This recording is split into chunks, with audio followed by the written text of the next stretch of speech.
یہ قرآن ایک بابرکت کتاب ہے جسے ہم نے آپ صلی اللہ علیہ وسلم پر نازل کیا تاکہ لوگ اس پہ غور اور فکر کریں اور تاکہ اہل فہم اس سے نصیحت حاصل کریں۔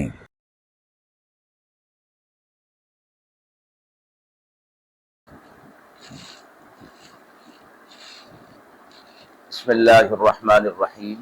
السلام علیکم ورحمۃ اللہ وبرکاتہ۔ ناظرین اکرام، درس قرآن مجید کے آج کے اس پروگرام میں ہم سورۃ القلم کی آیت نمبر 34 تا آیت نمبر 52 تک کے حوالے سے موصول ہونے والے سوالات کی روشنی میں تفصیل پیش کریں گے۔ مذکورہ آیات کے حوالے سے پہلا سوال ہے کہ سورۃ القلم کی آیت 34 تا 52 میں اللہ تعالیٰ نے متقین یعنی پرہیزگاروں اور مجرمین کے انجام کا ذکر کیا ہے۔ ان آیات کے تناظر میں موجودہ دور میں نیکی اور بدی کے انجام کی کیا اہمیت ہے؟ دوسرا سوال ہے کہ سورۃ القلم کی ان آیات میں نبی اکرم صلی اللہ علیہ وسلم کی مخالفت کرنے والوں کا ذکر کیا گیا ہے اور انہیں اللہ کی طرف سے تنبیہ کی گئی ہے۔ آج کے دور میں حق کی مخالفت اور جھوٹے الزامات کے بارے میں ان آیات کا کیا پیغام ہے؟ اعوذ باللہ من الشیطان الرجیم، بسم اللہ الرحمن الرحیم۔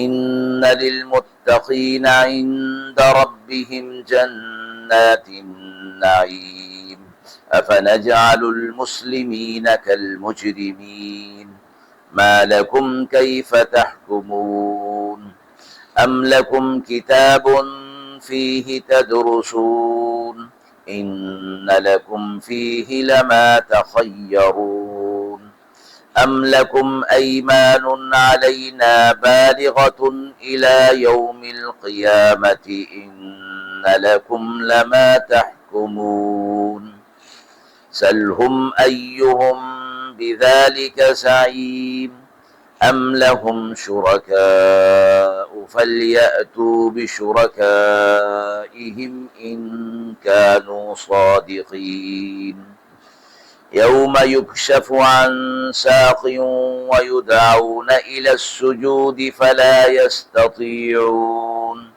خاشعة ابصارهم ترهقهم ذلة وقد كانوا يدعون إلى السجود وهم سالمون فذرني ومن يكذب بهذا الحديث سنستدرجهم من حيث لا يعلمون وأملي لهم إن كيدي متين أم تسألهم أجرا فهم من مغرم مثقلون أم عندهم الغيب فهم يكتبون واصبر لحكم ربك ولا تكن كصاحب الحوت إذ نادى وهو مكظوم لولا أن تداركه نعمة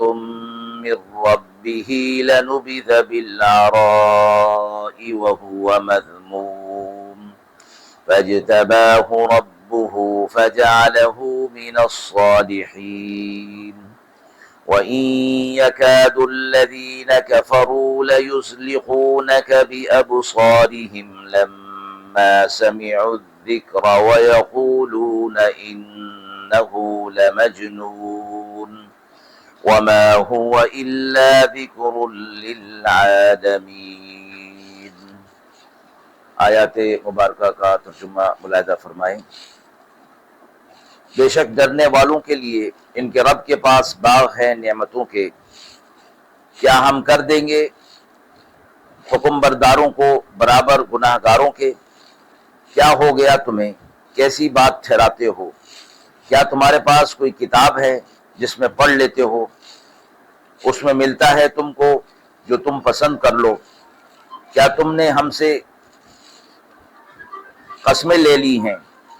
ٹھیک پہنچنے والی ہے قیامت کے دن تک کہ تم کو ملے گا جو کچھ تم ٹھہراؤ گے۔ پوچھئے ان سے کون اس میں اس کا ذمہ لیتا ہے؟ کیا ان کے واسطے کوئی شریک ہیں؟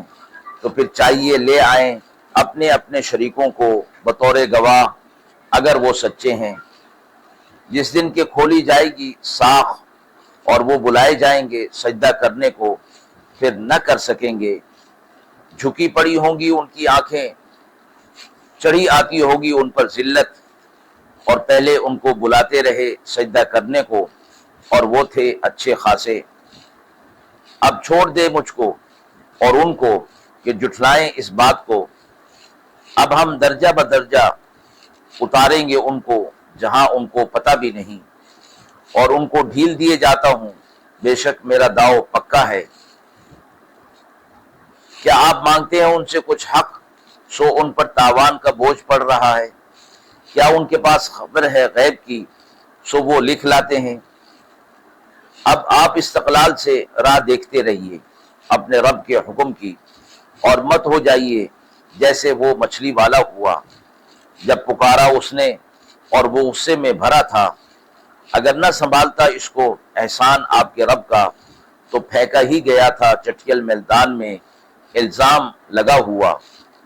پھر نوازا اس کو اس کے رب نے، پھر کر دیا اس کو صالحین میں سے۔ اور کافر تو لگ ہی رہے ہیں کہ پھسلا دیں آپ کو اپنی نگاہوں سے جب سنتے ہیں قرآن، اور کہتے ہیں وہ تو مجنوں ہے، اور یہ قرآن تو ایک نصیحت ہے سارے جہاں والوں کے لیے۔ مذکورہ آیات کے حوالے سے پہلا سوال ہے کہ سورۃ القلم کی آیت 34 تا 52 میں اللہ تعالیٰ نے متقی یعنی پرہیزگاروں اور مجرموں کے انجام کا تذکرہ کیا ہے۔ ان آیات کے تناظر میں موجودہ دور میں نیکی اور بدی کے انجام کی کیا اہمیت ہے؟ سورۃ القلم کی ان آیات میں اللہ تعالیٰ نے قیامت کے دن متقین اور مجرموں کے انجام کا تذکرہ کیا ہے۔ ان آیات کا پیغام آج کے دور میں بھی انتہائی اہم ہے، جب دنیاوی زندگی کی دلچسپیاں اور مادیت انسان کو اصل مقصد حیات یعنی عبادت اور آخرت کی تیاری سے دور کر رہی ہیں۔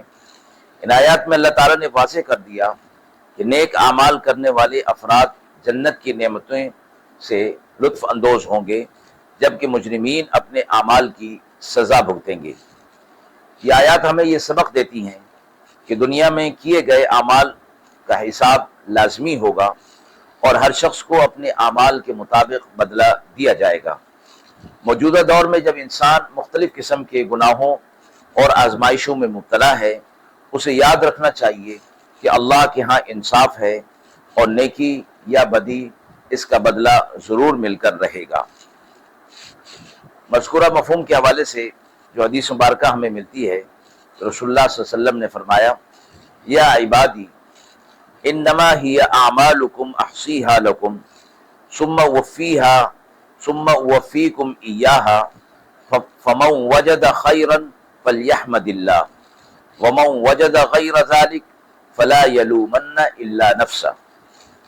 حضرت ابو ذر غفاری رضی اللہ تعالی عنہ سے روایت ہے کہ رسول اللہ صلی اللہ علیہ وسلم نے فرمایا، اللہ تعالیٰ فرماتا ہے، اے میرے بندو، یہ تمہارے ہی اعمال ہیں جنہیں میں تمہارے لیے شمار کرتا ہوں، اور پھر میں تمہیں ان کا پورا پورا بدلہ دوں گا۔ پس جو شخص بھلائی پائے وہ اللہ کی حمد کرے، اور جو کچھ اور پائے اور جو کوئی اور کچھ پائے تو وہ اپنے آپ ہی کو ملامت کرے۔